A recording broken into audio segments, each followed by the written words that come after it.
Saludo, Dios te bendiga y bienvenido una vez más a este espacio, el cual he sacado para hablarte de la palabra del Señor. Y hoy quiero hablarte sobre un versículo de la Biblia muy interesante. Y ese versículo lo voy a estar interpretando bajo un tema: predestinado por su voluntad. Predestinado por su voluntad. Y la cita se encuentra en el libro de Efesios, su capítulo 1, versículo 5. Y la palabra del Señor dice así: en amor, habiéndonos predestinado para ser adoptados hijos suyos por medio de Jesucristo, según el puro afecto de su voluntad. Gloria al Señor. Este versículo de Efesios es muy interesante y me da a ponerle como tema predestinado por su voluntad.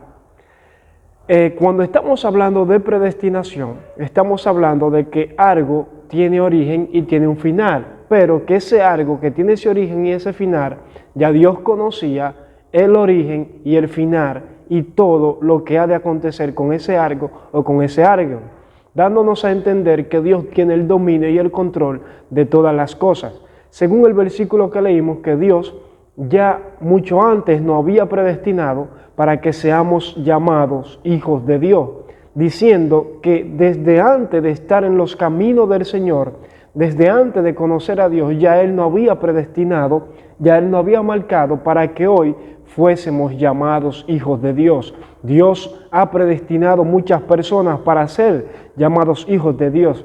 Dios ha predestinado muchas personas que incluso están apartadas de los caminos de Dios para que sean llamados hijos de Dios, porque cuando habla de predestinación, quiere decir que antes de ser, ya Él nos había marcado o nos había elegido para que fuésemos llamados hijos de Dios.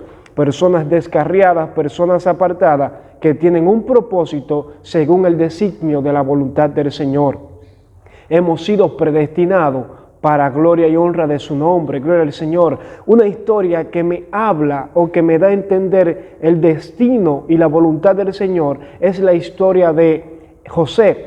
El que ha leído la historia de José entiende que José fue alguien que sufrió, alguien que fue vendido, alguien que fue pisoteado, alguien que fue maltratado por sus hermanos, por su familia, e incluso fue vendido a Egipto y allí fue como esclavo. Pero antes de José ser vendido como esclavo, antes de José sufrir todo esto, José tenía sueños y revelaciones que Dios le daba de que sus hermanos, de que su familia se postraba ante él. Y Dios le revelaba: yo voy a hacerte grande. Dios le revelaba que él iba a ser alguien muy importante. Pero me impacta que a pesar de que Dios ya lo había predestinado para que sea alguien grande, alguien importante, gloria al Señor, a pesar de eso, José fue una persona que sufrió.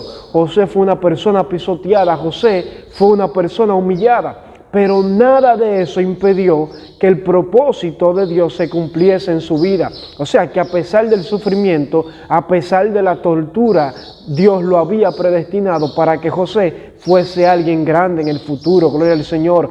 No sé si tú estás siendo pisoteado, no sé si tú estás siendo humillado, pero quiero decirte que no importa lo que te pisoteen, no importa lo que te humillen. Si Dios te predestinó para algo, ese algo se va a cumplir en tu vida. ¿Sabe por qué? Porque ya Dios te había predestinado y Dios conoce tu inicio, Dios conoce tu desarrollo y también conoce tu final. Dios sabe que aunque te maltraten, Dios sabe que aunque se levanten contra ti, Dios te tiene predestinado para ser alguien grande en la vida de Él, o no tan solamente para ser alguien grande en la vida de Él. Quizá Dios te ha predestinado para que tú seas alguien emprendedor. Quizá Dios te ha predestinado para que tú seas alguien que haga manifestar la gloria del Señor de una manera especial, de una manera poderosa.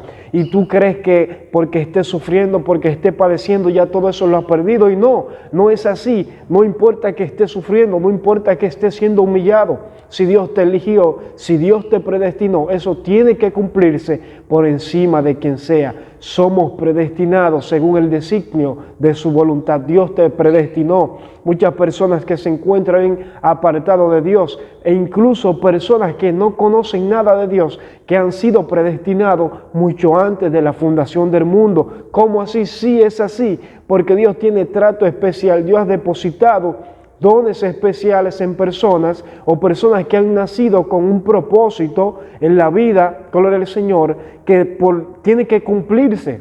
Pase lo que pase, tiene que cumplirse porque Dios tiene muchas personas marcadas y señaladas para obrar o para trabajar en su obra. Personas marcadas, gloria al Señor, que no importando en las circunstancias que se encuentren, sea en sufrimiento de salud, sea en sufrimiento económico, sea en sufrimiento espiritual, pero Dios lo tiene predestinado para ponerlo en alto, gloria al Señor. Dios te ha predestinado. No sé si tú estás apartado, no sé si tú estás descarriado, pero Dios te predestinó para que tú seas llamado hijo de Dios. Dios te predestinó para que tú hables su palabra. E incluso personas que están en el mundo y saben que Dios lo ha marcado, que Dios lo ha señalado para algo y están atados en el mundo y ellos dicen, yo volveré a los caminos del Señor. Pero es que ellos saben que en su vida hay algo, gloria al Señor, que Dios lo puso para que lo vean realizar en los caminos del Señor. Y yo sé que esas personas marcadas, esas personas predestinadas van a volver, aunque sea en la última hora de su vida, pero van a volver, y eso que Dios predestinó, eso que Dios le marcó, eso que Dios le dijo, lo van a ver realizado en su vida, porque Dios lo ha predestinado. Dios sabe tu inicio, Dios sabe tu desarrollo, Dios sabe tu final, porque Él tiene el control y el dominio de todas las cosas. Dios controla el espacio, Dios controla la materia, Dios controla el tiempo, y todo lo que pasa en un orden específico, porque Dios lo permite para que sí se pueda realizar eso que Dios nos ha prometido o eso que Dios ha predestinado por el designio de su voluntad. Gloria al Señor. Dios te bendiga, Dios te guarde, y recuerda que aunque vea lo contrario, si Dios te prometió, aunque vea lo contrario, si Dios te predestinó, aunque vea lo contrario, si estás dentro de la voluntad de Dios para algo, eso tiene que cumplirse, porque lo que Dios predestina tiene que realizarse en nuestras vidas. Dios te bendiga, Dios te guarde y hasta la próxima.